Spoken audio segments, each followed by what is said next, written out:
मैं तो शुक्रिया अदा करूंगा क्योंकि जिस हिसाब से सपोर्ट उन्होंने दिखाया मुझे वाह काबिले तारीफ था। ताली आ जाए। ये थी वानखेड़े में नेपाल के जो दर्शक आए थे, आवाम आई थी उनके लिए तो मैं जेन्युइनली क्लैप करता हूँ आज। ठीक है, नमस्कार, आदाब, सत श्री अकाल। मैं हूँ आपका होस्ट सूरज और स्वागत करता हूँ आपका 11 क्रिकेट मिनट्स में। और ये है हमारे आज के एक्सपर्ट मिस्टर सौरभ। नमस्कार, आदाब सभी को। कैसे हैं मिस्टर सौरभ? मैं बहुत बढ़िया, आप सर सुनाएं। मैच देखा आपने? मैच मैंने देखा, और क्या मैच खेला नेपाल ने। एक सेकेंड, कौन सा मैच? मैंने तो अभी बोला ही नहीं था, मैं तो फुटबॉल की बातें कर रहा था। मैं इस मैच की बात कर रहा था, नेपाल वर्सेस इंग्लैंड, जो आपने टीवी पे लगा के छोड़ रखा है। लग गया है। ठीक है। तो हाँ, कैसा लगा आपको ये मैच? मैं तो ये कहूँगा हार्ट ब्रेक मोमेंट है नेपाल के लिए। और नेपाल को जैसा नेपाल ने खेला, इंग्लैंड की तो थोड़ी देर के लिए सांसें अटक गई होगी इंग्लिश फैंस की। इनका तो हमेशा से इतिहास रहा है एसोसिएट टीम से हारने का, छोटी टीम से हारने का। कभी इनको आयरलैंड, कभी नीदरलैंड, कोई ना कोई इनको हरा के ढूंढ के हरा के चली जाती है इनको। किसी ने नहीं देखा वो चीज। ठीक है, रख दी बॉल इन्होंने। एक्सपर्ट है हमारे। पिछले 2 बार इनको अफगानिस्तान हरा चुकी है। हाँ, आपने, अगर आपको वो मैच याद हो अफगानिस्तान का, ये लोग क्रिकेट वर्ल्ड कप 2023 में भी हारे थे, चैंपियंस ट्रॉफी में भी हारे, चैंपियंस ट्रॉफी में भी अफगानिस्तान से हारे थे। तो ये तो मेरे ख्याल से ढूंढते हैं पर किससे हारे। तो अफगानिस्तान आओ। नेपाल आओ ही था, बस नेपाल ने कहा कि चलो कोई बात नहीं, रिस्पेक्ट दे देते हैं। पर कहीं ना कहीं नेपाल डिजर्व करता था। नेपाली फैंस का सबसे पहले तो शुक्रिया अदा करूंगा क्योंकि जिस हिसाब से सपोर्ट उन्होंने दिखाया मुझे वाह काबिले तारीफ था। ताली आ जाए। ये तो मैं दिल से कहता हूँ, ठीक है, कि वानखेड़े में नेपाल के जो दर्शक आए थे, आवाम आई थी उनके लिए तो मैं जेन्युइनली क्लैप करता हूँ आज। ठीक है, और उन्होंने अपनी टीम को जो सपोर्ट किया है, ठीक है।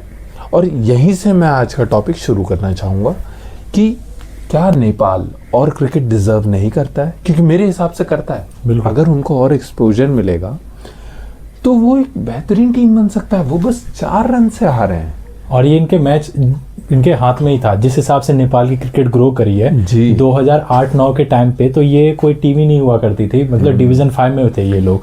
बिल्कुल हाँ, बिल्कुल नीचे से इन्होंने शुरू किया। क्रिकेट का कोई इंफ्रास्ट्रक्चर नहीं था। और जिस हिसाब से वहाँ पर इन्होंने पहली बात तो ओडिया स्टेटस लिया 2018 में, काफ़ी स्ट्रगल के बाद इन्होंने ओडिया स्टेटस लिया। जिस हिसाब से इनके मैचेस होते हैं नेपाल में, वहाँ पर फुल हाउस पैक रहता है। और यहाँ पे भी इंडिया में, मुंबई में मैं देख रहा था, लोग हज़ारों किलोमीटर नेपाल से ट्रैवल करके आके, कोई कहीं से आया है, कोई काठमांडू से आया है, कोई विराटनगर से आया है, अलग अलग जगह से आकर लोग यहाँ पर अपना सपोर्ट दे रहे थे। और एकदम फुल हाउस था, पैक था एकदम। सुनने में क्या, पूरा स्टेडियम पैक था, जहाँ पर भी कैमरा जा रहा था। तो इस वजह से नेपाल को तो क्राउड जो सपोर्ट मिला है, और उसी तरीके से नेपाल ने परफॉर्म भी किया। ये मैच नेपाल का ही था। ये जस्ट थोड़ा सा लास्ट ओवर में ही जाके गेम इधर उधर हो गया था, वरना लोकेश ने जो किया, ठीक है। उससे पहले रोहित है भाई बंदे को। उससे पहले रोहित आए थे, कप्तानी पारी, वो खेल गए। जैसे हमारे इंडिया में रोहित शर्मा थे, वैसे इनके एक रोहित पौडेल है। इनके रोहित पौडेल है। इतना बेहतरीन खेला उन्होंने भी, बहुत बेहतरीन खेला। इनिंग्स को एंकर करा अच्छे से, और जब जरूरत थी तब उन्होंने एक आध शॉट भी अच्छे खेल के दिखाए। और एंड में लोकेश, उनका तो कोई जवाब नहीं है। मेरे को तो लगता है उनको तो आईपीएल में भी आ जाना चाहिए, और उन पे तो ज़रूर कोई ना कोई उठाएगा कि आइए आप हमारी टीम से खेलिए। और दीपेंद्र सिंह यारी ने भी काफ़ी अच्छी इनिंग्स खेली। उनके नाम, जैसे आप जानते हैं, 9 बॉल 50 रन का रिकॉर्ड है। 9 बॉल में 50, जो मुझे लगता है कभी टूट भी सकता है, क्योंकि मिनिमम 9 बॉल्स आपको चाहिए 50 रन स्कोर करने के लिए। और 6 बॉल में 6 सिक्सेस का रिकॉर्ड भी है इनका। तो जिस हिसाब से इनकी बैटिंग थी, इंग्लैंड बॉलर्स को तो एकदम परेशान कर दिया था इन्होंने। और खासकर जोफ्रा आर्चर, जिस हिसाब से जोफ्रा आर्चर को रन्स मारे। जोफ्रा आर्चर को अगर आपने देखा हो, जब वो आए थे, वो तो स्टार्टिंग में भी रन्स खा रहे थे, बाद में भी रन्स खा रहे थे। मतलब सैम करन थे जो लास्ट ओवर में बच गए, ठीक है। उन्होंने 10 रन डिफेंड कर लिए और बहुत बेहतरीन डिफेंड करे, ठीक है।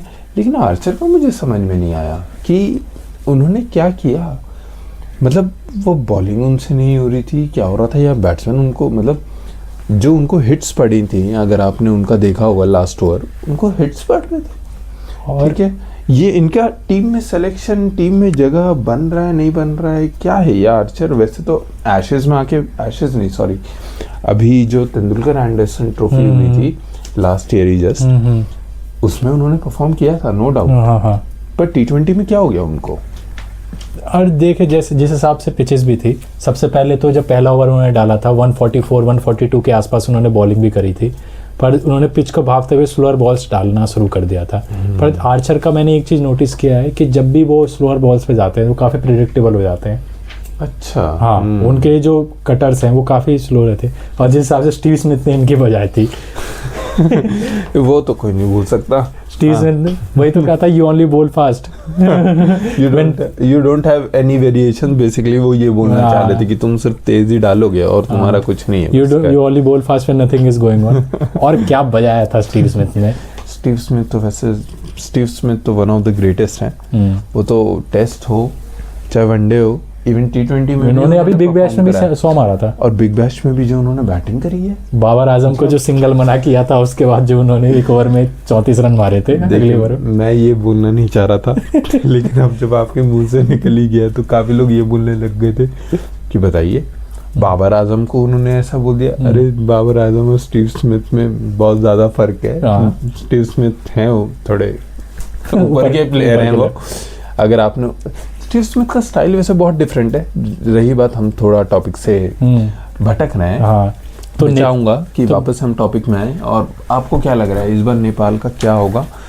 और मेरे हिसाब से नेपाल को और चांसेस देने चाहिए, उनकी थोड़ी सीरीज करानी चाहिए, जैसे अफगानिस्तान से आप सीरीज करा दीजिए, उनका बायलैटरल हो जाए। मैं तो कहूंगा कहीं ना कहीं BCCI भी करा सकती है, इंडिया कम से कम इंडिया ए से कराए अपने मैचेस करा सकती है, इंडिया ए से करा ले, श्रीलंका से हो जाए। और सुपर 8 में ये मुझे लग रहा है अगर बिल्कुल एंटर कर सकते हो, कहीं ना कहीं ये इंग्लैंड वाला गेम ही था जो इनके लिए टफेस्ट मैच था। और बाकी इनके ग्रुप में जो बाकी टीमें हैं वो कहीं ना कहीं इनको ये हराने का मादा रखते हैं, जैसे स्कॉटलैंड हो गया, इटली हो गया। स्कॉटलैंड को तो, इटली को तो हरा देंगे जिस हिसाब से इनका परफॉर्मेंस है।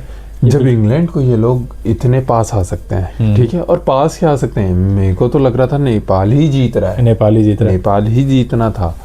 लास्ट 3 ओवर में अगर आपने ध्यान दिया हो 45-48 रन चाहिए थे, बिल्कुल, और वहां से 4 रन से हारना, ठीक है, जिसमें सैम करन का बहुत महत्वपूर्ण लास्ट ओवर था जो 10 रन डिफेंड किया, ठीक है।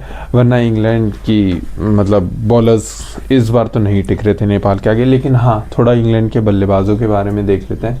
और आपको क्या लग रहा है? इंग्लैंड के बल्लेबाज तो खेलेंगे अच्छा, जैसे जेकब बैथल ने काफ़ी अच्छा किया, हैरी ब्रूक है काफ़ी अच्छा उन्होंने परफॉर्म किया, तो वो करेंगे, उनके लिए बढ़िया है। और इंग्लैंड तो करेगा परफॉर्म मुझे लग रहा है, पर नेपाल का अगला मैच अगर याद करें तो वेस्ट इंडीज़ के अगेंस्ट है। वो वेस्ट इंडीज़ के अगेंस्ट एक अच्छा मुकाबला होगा, पर मुझे लग रहा है नेपाल ही बढ़त बनाएगा। नेपाल का बॉलिंग अटैक कहीं ना कहीं वेस्ट इंडीज़ की बैटिंग पे हावी पड़ेगा, मुझे ऐसा लग रहा है। अगर वो सिमरन हेटमायर को जल्दी आउट कर देते हैं, जिन्होंने काफ़ी एक्सप्लोसिव बैट्समैन है, पिछले मैच में 60 भी बनाया था उन्होंने, तो अगर वो उसको आउट कर देते हैं तो मुझे लगता है कि नेपाल के काफ़ी अच्छे चांसेस होंगे। हेटमायर वैसे देखिए, उनका नाम ही देख लीजिए, हिट करते हैं, हिट करते हैं हमेशा, ठीक है। वो बहुत बेहतरीन प्लेयर हैं, वो तो हमेशा ही जाने जाते हैं अपने पावर शॉट्स के लिए। उनका स्ट्राइक रेट देखिए, वो अगर चलने लग गए तो फिर नेपाल के बॉलर्स उनके आगे नहीं टिक सकते, ठीक है। तो नेपाल का तो यही स्ट्रैटेजी होगा, सारी स्ट्रैटेजी उनकी होंगी कि हिटमायर को कैसे हम हर्ट करके थोड़ा बाहर भेज दें, ठीक है। और हर्ट मतलब बॉडी पे नहीं, विकेट से थोड़ा उनकी उम्मीदें को तोड़ा जाए या कुछ किया जाए, या और क्या माइंड गेम्स होंगे। और अगर आप ये वाला सीरीज ध्यान रखिए, अभी नेपाल ने हराया भी था वेस्ट इंडीज को अभी सीरीज में, 3 मैच की सीरीज में दो मैच जीता भी था नेपाल। ये तो अभी हुआ था, ये पिछली बार ही तो हुआ है। हाँ, अभी कुछ टाइम पहले जो नेपाल ने हराया था, तो कहीं ना कहीं वो कॉन्फिडेंस भी उनके पास होगा। यार देखिए, मेरे को तो इस मैच का, मैं तो अब नेपाल को बहुत क्लोजली देख रहा हूँ, ठीक है। सबसे बढ़िया उनके बॉलर मुझे शेर मल्ला लगे। पहले आते ही उन्होंने पहली बॉल पे डेब्यू मैच में आते ही उन्होंने विकेट लिया, और उनका जो सेलिब्रेशन था, आते ही वो फिसल गए थे पूरे कमेंटेटर भी बोल रहे थे कि वो सेलिब्रेशन उतना शायद वो ना याद रखे, पर विकेट जरूर याद रखेंगे। मेरे को तो लग रहा है सेलिब्रेशन वो याद रखे ना रखे, दुनिया तो याद रखेगी उनका सेलिब्रेशन, ठीक है। क्योंकि जिस अंदाज से वो फिसले थे वो भी एक अलग ही, लोगों को, उनके टीममेट को भी हंसी आई होगी और वो लोग भी बोलते होंगे कि देखो तो चलना तो सीख भाई। कहीं ना कहीं वो सुनील नारायण की तरह डालते हैं, एक ना एक उनका मिस्ट्री फैक्टर है।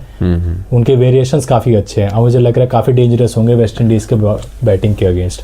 सुनील नारायण की आपने बात कर दी है, सुनील नारायण तो खैर अब वेस्ट इंडीज़ की टीम में नहीं खेलते हैं, ठीक है, लेकिन हाँ इनके पास भी वो मिस्ट्री है और काबिलियत कम नहीं है इन पे, ठीक है। इन ये एज अ बॉलर और संदीप लमेशाने, हाँ वो भी हैं, उनके बेस्ट बॉलर है जी जी, हर जगह का उनका एक्सपोजर है। तो देखिए इनकी राय आपने समझ ली, आपको क्या लग रहा है कौन जीत रहा है? देखिए जिस हिसाब से नेपाल ने अच्छा खेला है, मुझे लग रहा है सुपर 8 के लिए ज़रूर क्वालिफाई करना चाहिए इन्हें। तो मैं आशा करता हूँ ज़रूर नेपाल की आवाम पे का तो मैं सबसे पहले शुक्रिया करना चाहूँगा, इतना ज़्यादा उन्होंने सपोर्ट किया, इतना ज़्यादा वो उन्होंने वानखेड़े में आकर सारे मैचेस वानखेड़े में है, सारे मैचेस वानखेड़े में इस बार जी नेपाल के, तो बिल्कुल इन्हें जीतना चाहिए, सुपर 8 में आना चाहिए इन्हें। सुपर 8 में देखते हैं कि आएगी या नहीं आएगी, ठीक है। आप प्लीज़ अपनी राय ज़रूर बताएं कमेंट सेक्शन में और लाइक करें, सब्सक्राइब करें और चलिए मिलते हैं बाद में।